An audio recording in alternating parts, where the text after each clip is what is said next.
Hello and welcome, and I hope you had a good American Thanksgiving. It's This Is Going Well, I Think, with David Cooper, and I'm David Cooper. It's This Is Going Well, I Think, the show where no one's listening, no one cares, the show where every episode's the last episode. We will be here tomorrow with Tony 5 doing a full Thanksgiving debrief, but today I'm going to play something I taped while I was off with a pet psychic. An animal communicator. Her name is Nikki Vasconez. And check her out online. She's a pretty big deal, and we're happy to have her on the show. And I'll tell you what, I will try not to get too skeptical about how pet psychicery, if that's a word, works. So whether you believe in this stuff or not, this one should be a fun one. And we'll be back tomorrow to hear about the duck I had on Thanksgiving.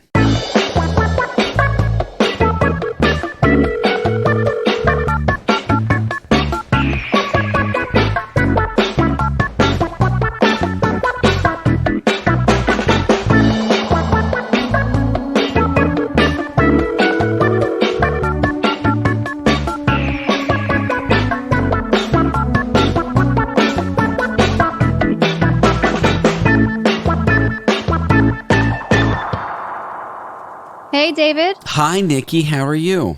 Good. You look so ready and put together. I mean, it's like you were... It's nice to meet you. Nice to meet you, too. Let me tell you, David, I cracked up at your Twitter bio. Oh. About, I'm a podcast. I'm not a podcast. I'm a radio, but I'm not a radio show or whatever. I laughed out loud. It was perfect. Oh, I'm glad you like that. When I was a kid, like younger, I used to pretend it was a radio show, and when people said it was a podcast, I get mad. And then I was on the real radio, and we pretend it was a podcast. That's awesome. So I like the ambiguity of it. Okay, so we wanted to talk to a pet psychic. Welcome, by the way. Thank you. Thanks for having me. You are billed as an animal communicator and teacher, but would you say you're also a pet psychic? Those words mean the exact same thing. I think the internet likes the sexy sound of pet psychic, but when I introduce myself, what naturally flows is animal communicator, but they mean the exact same thing. Okay, I like animal communicator because pet psychic, I think to some people seems out there. Animal communicator seems very on the level, but I like that they're synonymous. I did some background reading on you, and in a weird way, we have very similar paths. Nice. How so? Well, let's talk about you. You didn't start as an animal communicator. You were doing a real corporate job, weren't you? Yeah, I was a full-time attorney in Center City, Philadelphia, was in court every day. And at the time, David, I didn't even know that animal communication was possible. So what I think a lot of people assume is that those that can talk to animals, pet psychics, animal communicators, they mean the same thing. They assume that these people have had this, quote, gift since they were a child. But what I preach all the time online to my students, I have an online animal communicator academy, is animal communication is something you can learn to do. And I didn't learn that this was possible until I was 28 years old. And about a year after I learned it was possible is when I left the law firm for good. So July of 2021, I quit the firm and went full-time animal communication. I love this story. Here's where I'm at. No, here's not where I'm at. How did you discover this is something you could do? A massage therapist at a local wellness center could talk to animals. She didn't do it professionally, but she had been doing it for the large part of her life for friends and family. So my friend, Kylie, got a massage by her and they were talking. And then Kylie's like, "You're never going to believe what Gina told me. She can talk to animals." And that was the first time I ever even realized that this world existed. So I went home and Googled animal communication books, bought the first 10 that showed up, read them all in like a week. And they were all by different authors. But a common thing that every single book said was every single human being can learn to do this. And most of those authors hadn't learned that it was possible until their 50s. So I'm reading all these books and I'm like, well, I'm everyone. Like, let's give it a try. So I started just doing free practice sessions for friends and families' animals. And slowly, eventually convinced myself that I was really doing it based on the phenomenal feedback that I was getting. All right, now I'll tell you where I'm at. I'm Canadian. I moved to San Francisco to do software engineering. I worked at big tech companies. Okay. Not unlike being an attorney. It's a good job, prestigious job, quote unquote smart person job. Somehow they let an idiot like me in. That's where we're not similar. Calamity occurs in my life. I get a divorce. I decide I've hit rock bottom. Why don't I just try stand-up comedy? Because what worse could be than this divorce? If I bomb at stand-up comedy, that'll be like child's play. It's something I'd always wanted to try. It's not that I had the courage to do it. It's like I had no courage left. And so I could try anything. Mm-hmm. That was fine. Whatever. It was like, I'm glad I did it. Learned a lot about public speaking, a lot about myself. Randomly, a year or two later, I'm 27 at the time. Somebody invites me on a radio show to promote a comedy show. Not yours. No, it was I had a comedy show that I need to get people to come to. So I go on a radio show to be like, hey, come to my comedy show. You know, you've heard, like, to promote it. Oh, okay. And I loved it. And I thought to myself, oh, this is something you can do. You know, I know that sounds silly, but I didn't think being on the radio was something you could do. And then I, like you were doing free practice sessions. I started a shitty podcast no one listened to. Freudian slip, intentional, perhaps. And yeah, I just did it as a hobbyist. And then January 2021, I quit my job. Whoa. To pursue this professionally. And then I get my first radio job, 6-7 months after that. This is how our paths are similar. Yeah. And David, it's awesome because when you're going through a hard time, whether it's a divorce, whether it's you hate your job, whatever it is, it's like you have nothing left in you other than, okay, let's do something that might make me happy. And then when you take that leap, opportunities open. So you said 6 months later, you got the job. And when I was dabbling in part-time lawyer, part-time animal communicator for about 6 months, because, being a lawyer, it's a salary. You know when your next paycheck is. I miss that. I'm not going to lie. Yeah. But then I was like, you know what? I'm not going to excel any further at this while still a lawyer because it was such an energy suck. So when I left the firm, like when you made the decision to leave, within that week after I left, and this didn't happen every time, but the week after I left the law firm, I made the exact amount of what my 2-week paycheck would have been at the firm. Of course, that didn't keep happening, but it was like a message for me, like, you're going to be okay. This is your path. Keep going. I make like $5 a week in radio, so this is where we completely differ. Okay, so it started with Merlin, your pet, is it Merlin or Merlin? I never know how to. Merlin and Donald. And what happened with your pets? Like the first pets that you were able to communicate with, what were they saying? What was this like? Well, it's really funny. So the first animals I communicated with actually were not my own, because you want to get feedback from someone else that you got things right. And we obviously know our pets well. We assume we know what they like and don't like. So I connected with this cat, and this was phenomenal for 2 reasons. One, I did well at the session. But 2, the owner just happened to forget to tell me that her cat had passed away 3 months prior. So I did a full session thinking this cat was alive, and everything came through the same way it had been coming through from the living animals about the layout. She talked about the specific color, the dark purple color of the comforter, and that there was this green bookshelf at the base of the bed to the right, and that she didn't like when mom put her cell phone on the nightstand at night and how she would always swat the phone off the table, all of which was accurate. But in the follow-up call, this owner was saying everything was in the past tense. Kitty loved this, loved that. And I was like, hey, why are you talking in the past tense? And she's like, oh, my cat died 3 months ago. So that was phenomenal for me, and how the floodgates really opened, because that was the first time I realized that I could talk to animals that were deceased. And now 60% of my work is animals in spirit, 40% are living animals. So it was just session like that after session after session of just these very specific details of animals either describing the layout of their favorite room or things in the house or stuff going on in their humans' lives that really eventually just built up the confidence in me that there is no way I would have known that information had it not truly come from the animals. But to your question about what's it been like with my own animals, learning animal communication, which everyone can do. I said that a minute ago, but learning animal communication strengthens the bond with your own animals because you just have this deeper, broader understanding of each other. And I'm not saying that I always know every second of the day what my animals want or need, but certainly I am way more knowledgeable about how I can give them the best life than I was 4 years ago. Okay, we've talked about paths. We've talked about you and me. Look, I'm a skeptic. That doesn't mean I'm saying certain claims are true or not true. I'm just saying I need a lot of proof for me to believe something. Mm-hmm. It's like, take God, for example. I'm not saying God exists or doesn't exist. I just would need a lot of proof to believe in that, which I haven't seen, whatever. So I guess I'm like an agnostic or whatever. Forget about God. How does this all work? So when I do my sessions, it's all through a picture, just a photograph. I don't ever meet the animals in person. I don't meet my human clients in person. And that is the way it is for several reasons. One, my clients are all over the world and there's various time zones. And I'm a very early morning person. So I do my sessions at like 7 a.m. But I look at a picture, a couple seconds. I just look at the picture to connect with them energetically. I know the animal's name, gender, whether they're living or in spirit ahead of time. I like to know that information because it allows me to give a more personal session if I am not just saying it or they. And I close my eyes and the whole session is me sitting in my chair with my eyes shut. So there's not much to look at if I'm doing a remote session. But then I will ask a question out loud because to provide something for my clients to listen to, there has to be some audio component. So what I do is I will record myself speaking on my phone.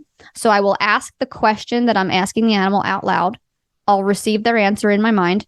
And then I will repeat their answer out loud so that after the communication, I can send the audio file to their owners to listen to. But during the session, I'm a very heavy question-based animal communicator. Like I ask the animals a lot of questions.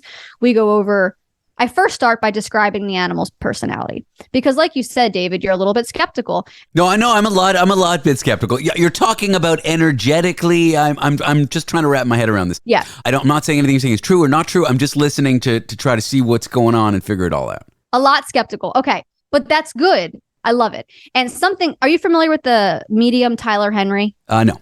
Okay, so there's a medium, Tyler Henry. I love listening to him speak. He's a very great communicator. He said something one time that I loved. He said, he said a healthy level of skepticism is good. It's how you learn. Yeah. So there's nothing bad about being skeptical. No, I agree. Yeah. So in my sessions, I will ask the animal to describe their personality. And I start every single one of my sessions that way because you're skeptical, like you said, a lot of people are. So if I start the session describing their animal's personality and their favorite things, they're going to be like, okay, that was kind of cool.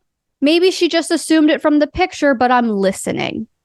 And then I continue. I ask about their food, their bedding, their exercise. If they have a favorite place they like to go to, I ask them to describe their house, what they like about their house, what they don't like about their house, to describe or comment on their animal siblings, on their human family members, if they have any aches or pains in their body. So we cover all aspects of their life. So it's not just me saying, oh, your dog loves to stick his head out the window and feel the fresh air and he loves his treats.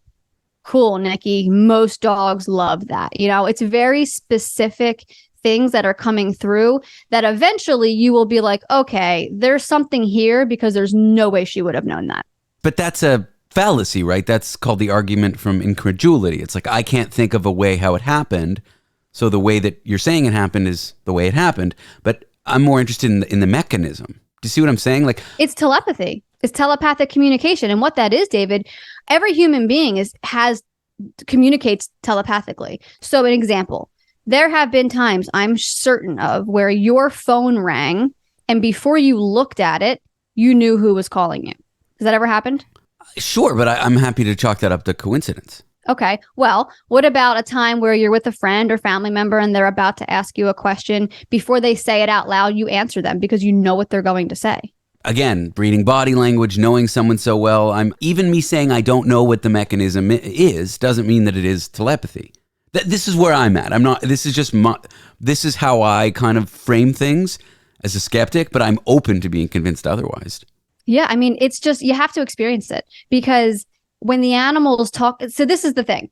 It's not just, okay, if it's a coincidence where I'm, describing the bedroom or the house or whatever, but what's not a coincidence is immediately after our session, if you were dealing with a behavioral issue with your animal, and then immediately after our session, based on what came through, the behavior stops.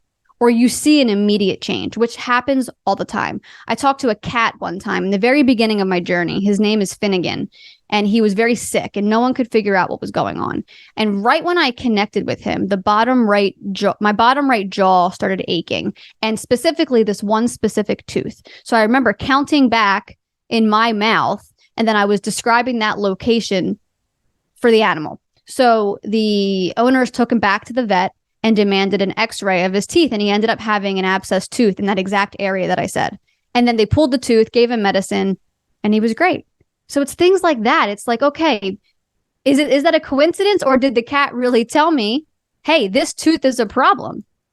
And it's, in my mind, in my opinion, there are no such things as coincidences. Here's what I'm going to say. If you want to see a debate between the psychic and the skeptic, go on YouTube, hear these debates. I'm going to concede this point because I find your work fascinating, and I'll just accept it as true because I want to hear about some of the weird things pets are saying to you. I don't really give a shit about like debating you from the skeptic point of view. That conversation's so overdone and not interesting. I do find your work fascinating. So let's take it from that angle. How's that sound? That sounds perfect. I love it. Awesome. What are some of the weird, unexpected things that people would never think, things that pets are saying to you or that are coming to you in some of these readings, or perhaps a reading that really stands out as an example of that? So this is more of a funny example, and I'm sharing it first because I think if people believe that what I do is real, they might think it's possible more so with like dogs and cats. They might not think a turtle, right? Or a bearded dragon. So I talked to a turtle one time. I talked to a bearded dragon too. I don't remember that conversation, but I talked to a turtle named Michael. And I asked him, is there anything in your home bothering you? That's a question I ask every animal. And he said, yes. When mom comes home, I don't think he said from work. He said when mom comes home at the end of the day, I think is what he said. The session was a while ago. When mom comes home at the end of the day, I don't understand why she walks in the door and doesn't appreciate her clothing. And she just throws the clothing. And I don't get why she doesn't like her clothes. I think they're really nice. And I have no idea what he's talking about. I'm like, what does this mean? So after the session, his human mom sent me an email that every day when she gets home from work, she literally walks in the door, rips her clothes off because she doesn't like wearing clothes, throws them on the chair right next to where this turtle's pen is. So the turtle is seeing this happening, thinking the mom doesn't appreciate her clothing. And he says, why is she doing this? I think she has really nice clothing. And I share that because it's not just cats and dogs and horses that understand us, that have opinions, that feel emotion. It's literally every single living being on this planet. And it's not just animals that like to be naked, it's people too. I think we can learn from that story. Right? I had to put a little baby, he looked so dumb and so funny. We had to put an outfit on our kitty because he had a little sore that he was picking at. And we put him on in a fashionista cone, I call it, because he looks like he's so fashionable in his little neck cone.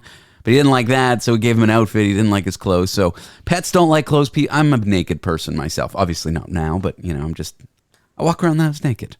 Well, that we are all born naked. We should just stay naked. It's so much more comfortable. Sidebar conversation. She was a lawyer, pet medium. Now she's going to a nudist colony. Or a naturist colony. They don't like being called nudists. I actually had a director of one on the show a few months ago. How advanced are the things that pets are trying to say? Like, are these... Could my puppy, not that I have a puppy, I only have a cat, but could my puppy do astrophysics if only it could communicate? Or are animals kind of as dumb as we might think they are? No, they're way smarter than we are. But why does one need to know astrophysics? Is that even what you said? Yeah, astrophysics, yeah. It's physics and astros. See, I don't know what it is either. Right. When I talk to the animals, it's not just, oh, I like my food, I want more treats. I ask what advice they have for you. And it's sentence by sentence. It's a back and forth dialogue of my human dad needs to stop stressing about work. He's working every single day. He needs to take time off. He hasn't been drinking water. He's not working out. He needs to have that conversation with his mom he's been putting off. Like, it is very specific. Like, you were talking to a human family member and they were giving you advice about their life. Now, do I think animals understand some human constructs that we have, like time? I mean, they understand time, but like marriage, they understand that their two humans are married. I don't know. That's like a human construct. Do they understand that the humans hopefully love each other and live in the same home? Absolutely. Right. So is a turtle going to know what 2 + 2 is? No, that's just a ridiculous question. I would never even ask an animal that, because like, why? What does that matter? But I mean, what's fascinating is that the horse communicates the same as the dog, as the rabbit, as the turtle, as the elephant. I was just in Thailand and I communicated with some elephants at an elephant sanctuary. There is no difference in how they communicate, whether the animals are living, deceased, asleep, old. babies. It's a soul level communication. And with telepathy, there are no barriers, which is why I'm able to communicate with animals that are deceased, which is why I'm able to communicate with animals in different countries whose family only speaks to them in a different language. Even if they've never heard English, with telepathy, which is nonverbal communication, if I say to you apple in English or manzana, apple in Spanish, we're still talking about the same object, the apple. And that's how I'm able to communicate with these animals in whatever language they know, because there's no barriers with telepathy. Sort of concepts. Is there a hard barrier for you where you can't read people? I've never really tried to read people. I've done a couple sessions with like deceased human family members, but I just personally don't enjoy it. My heart and desire is to connect with the animals. So it's just not something that I've practiced or really tried to strengthen. But do I believe that everyone can do that? Yeah, I think on some level it might come easier to others it might come easier to some than others. But I think it's the same concept. It's the same strategy. So what can people hope to gain from coming to you? So I've got a cat. His name's Tomato. I call him Kitty. Or we sometimes call him Shinky because we imagine when his little claws come out of his paw, they go shink. Aww. He's really annoying. I love him, but I hated pets. I still kind of hate pets. Hate everyone else's pet. They're not your own. Exactly. Just like everyone's kids are more annoying, but if they're your own, oh my God, hopefully you like them a little bit more. Hopefully. Or you end up with someone like me, but that's a conversation for my psychiatrist. Now, I love him. My girlfriend kind of steamrolled me into getting him, and at first I was skeptical, and within a month he was my favorite thing in the world. But what could I hope to gain from coming to a psychic, or what could the average dog owner hope to gain? Is it only people who have problems with their pets, or people who are happy with their pets, who have a good relationship with their pets, would they also come to you? It's a healthy mix of both. The three top reasons people come to me is, yes, a behavioral issue, maybe separation anxiety, to connect with their deceased animals. But a large majority of the people that come to me now are just to see how they can enhance their animal's life. I have a massive wait list. I have about almost 8,000 people on my wait list. So I'm at the point now in my journey. It's amazing. Where if you have like an emergency or something seriously going on right now, I'm not the one for you, because it's going to be 4 or 5 months, maybe a year until I can communicate with your animal. So the majority of my clients now are just, hey, how can we improve my dog, cat, horse's life? What do they want or need? But what they can gain, David, is if you are dealing with a behavioral issue, I've had so many communications where almost instantaneously, like the same day or the day after a communication, drastic changes happen in the house. But if you're not dealing with something specific, a session is just going to help you understand your animal better and what they like and don't like. But with that, it's going to give you an understanding or an awareness that they really are perceptive and mindful of everything going on in your life and how you're feeling. So it just instantly strengthens the bond. You becoming aware as to the depth that you actually have with your animal. It's not just, oh my gosh, I love them, they're so cute. It's, hey, they really are my best friend. They're a family member and they understand what's going on. I love it. And I'm also just so blindsided by 8,000 people on the wait list. You should be proud as someone who came from a corporate world to now someone who's sort of an independent small business owner. Would you call yourself a creative? I don't know, but there's something artistic about what you do. I would call you a creative. Definitely. I mean, I teach workshops every month. I just started my online school. So I'm always trying to create new things to help educate the world that this is possible. Because me as Nikki, I can only talk to a limited number of animals, which is why I started my school. I want to help educate as many people as possible that, hey, you can do this too. Go out. Because if I teach 1,000 people a year to talk to animals, how many more animals voices will be heard than if it's just me doing 1 or 2 sessions a day, 4 or 5 days a week. So that's my goal. You're teaching sessions, you got the wait list, you're doing well. I'm honestly blindsided by your success, and I'm happy for you, and I think that's amazing. I have 8 listeners of this podcast, which is sort of similar to 8,000, just different order of magnitude. Do you think this is something that most people could find success in, or do you think you're particularly lucky, or? Absolutely what people can find success. I mean, I see it in my students right now. I have students, I started my online school in January of this year in 2023. And I see my top 3 students started in January, never having heard of this. And now they're three of my best students, and they came into my academy not thinking they wanted to quit their job because they like their job. But now they're seeing, wow, I really am doing well and I can do this. And now the wheels are turning of, do I want to turn this into a profession? So yes, it's something that everyone can do if you want it. But listen, it takes a ton of time. I mean, when you work for yourself, you definitely work more than you ever did. At least I did when I was doing a 9-to-5. It wasn't really a 9-to-5, but I work so much more. Wait, if you're trying to start a social media business, you have to post every single day for I posted 3 to 4 videos a day for a year and 8 months. It was a lot. I don't do that now. That's not sustainable, but it's a lot to get going, but you can do it if you want. I love it. Look, back to the skeptic thing. I'm taking this attitude all the time on my show, and I'm thinking, okay, no one's going to call the night my producer tells me to bring an astrologer on my radio show. That was the night when I got the single highest number of phone calls. So people really are interested in this stuff. Where can people find out about your school? I have my website is nikkivasconez.com. On the menu bar, if you click Academy, it has all the details, but you can also find me on TikTok, Instagram, Facebook at Nikki Vasconez. I'd be remiss if I didn't ask you. Can you tell me something about my little cat Tomato? I wasn't going to ask you, but my girlfriend's like, you have to. But you can go ahead and say no. Do you have a picture? I have one on my phone. I can just hold your phone up. I have one of my girlfriend holding him with his little outfit on. His little outfit that I told you about. So his name's Tomato? Tomato. But let me give you the good one. This is the classic one that I got on my phone here. Thank you for doing this, by the way. Now that I realize you have a wait list, I feel terrible. There he is. There he is. It's him and a little mug. And Tomato's a male? Yes, Tomato's a male kitty. All right, you can put your phone down. Give me a second. Let me just tap into him. All right, so right when I connect with Tomato, the word skittish came to mind, but not skittish in terms of maybe anxiety, but it's he's jumping back and he's startled and he's moving off fast. So don't say anything, David. Let me just keep seeing what comes through. And it's almost a little bit of an annoyance.